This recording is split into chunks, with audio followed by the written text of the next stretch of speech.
Welcome back to Bunters Yard and this very loosely entitled Tuesday tutorial.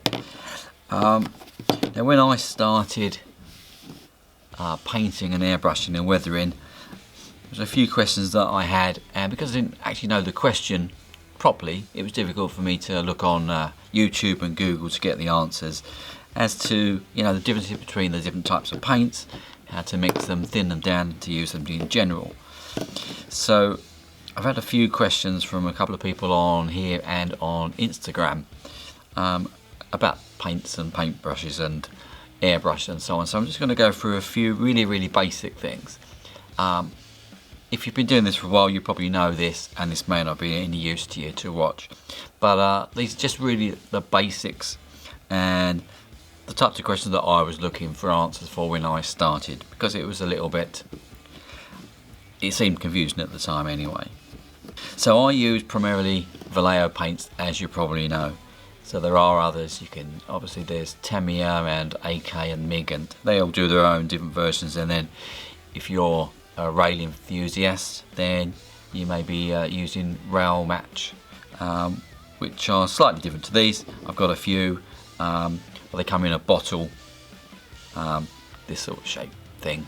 This isn't it, but that comes in that sort of bottle with and a little bit more difficult to use, I think, just to get in the airbrush, because you have to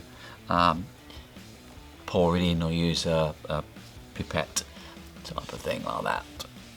But these are just easy because they're in bottles, so they've got the dropper built into the lid, so you can just drop it straight into your airbrush. So anyway, that's one reason why I use those.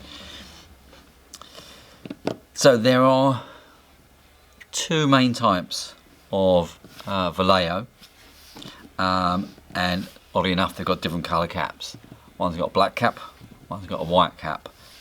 There are, putting that aside for a moment, with the white caps, there are different types. There are different kind of brands within the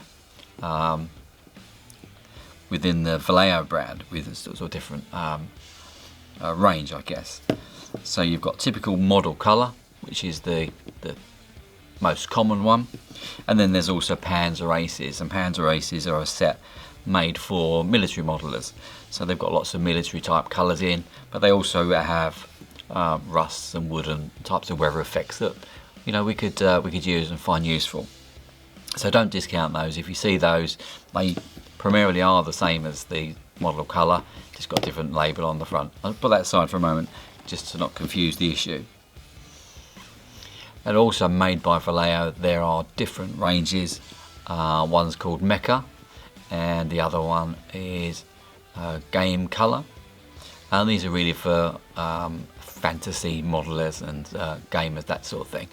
The colours are very vivid, probably not a great deal of use to many railway modelers, but again, don't discount them. And they are similar to Model Air in the way they're made. We'll talk about those in a second. So let's look first of all at Model Air. Now Model Air colours are already pre-thinned. So that means if you're going to use it in an airbrush, you can just tip it straight into your airbrush and then just start painting. You don't need to thin it down. Some modelers do, depends on your airbrush and the effect you're after, but generally speaking, give this a shake.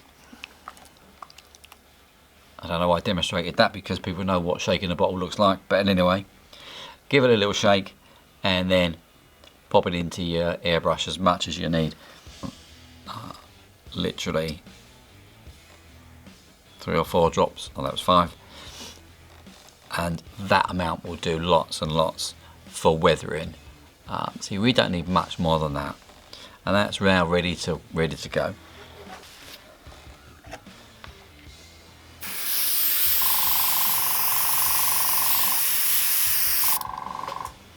Now another good thing about Model Air is that they are fairly thin, so for weathering they're not going to give a complete coverage, so they're not going to completely obliterate the base colour.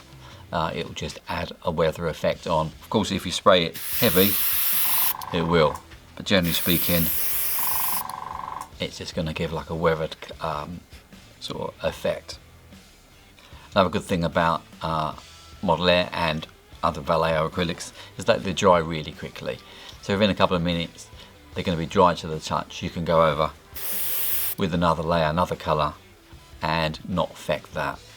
They're going to be fully dry in a little while, in a few hours, but they're going to be dry to the touch within literally just a few minutes. Now while we've got the airbrush here with some paint in, a few people have asked how I actually clean the airbrush out. So I'll show you what I do. I'm not an airbrush expert by any means, but it's worked for me and I've got by for a few years without any really issues. But this is what I do, this is just my method. So in between colours I'll just flush it with water. So I'll use my pipette, a little bit of water in there, and I'll just squeeze it in and out, and you can see it picks up the colour. I'll normally dump this into a dirty pot and keep a fresh one there, but I've only got one to show today. I'll blow that through. Put some more fresh water in there, and you can see it comes out pretty much clear. May need a couple more goes, but if we're just in between colours, that will probably be enough for us. At the end of the day, what I'll also do is either use an airbrush thinner or airbrush cleaner and just put a few drops of that in and just blast it through, and that's probably going to be okay. So our model colour. Now model colour is a little bit different because they need thinning. Straight out of the bottle you could probably brush these on if you was only doing little areas, but if you're going to airbrush, it's unlikely that's going to go through your airbrush, it's just too thick. So we need to mix it with thinners. Now I use the airbrush thinner from Vallejo. It's just convenient, it's in the bottle. This is about £10, but this will last me 6 months, and I do quite a lot of weathering and airbrushing, as you know. You can make up your own mix. Some people do. They use IPA and water solutions or windscreen washer liquids and all sorts of things. But just for convenience sake, I'll use this straight out of the bottle. If I work it out, this will probably cost me 30 or 40 pence a week to use this, and it's just convenient. It's there, it's in the bottle. So to use the model air, again you need a shake. I won't show you how to do that because I think you know how to do it by now, but give it a good shake because it does settle down. If you don't shake it and tip it straight into your airbrush, you will know, because the top bit will come out almost white without any pigment in. So do give it a proper shake.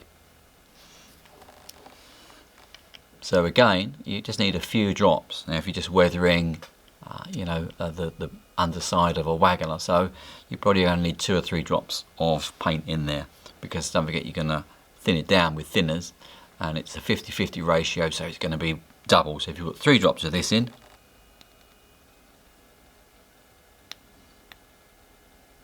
that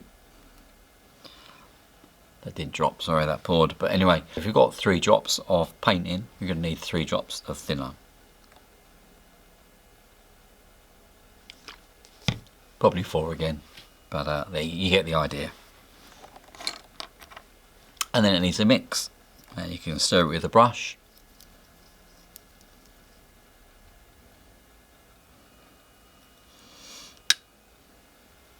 And then it's ready to go.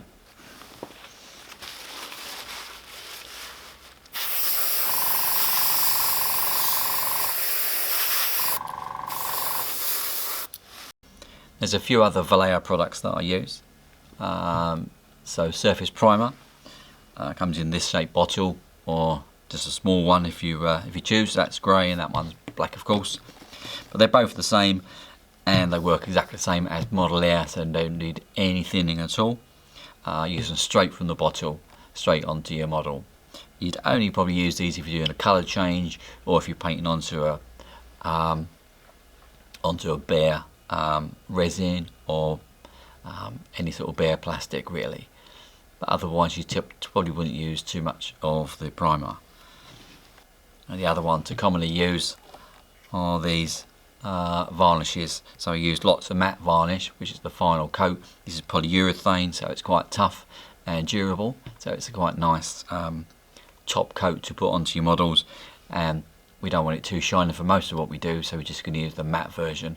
This does need thinning. Again, you use the Vallejo thinners such as that, and it's about 50-50 mix. Again, typically speaking, you would probably want to put your thinners in first and then top it up with that.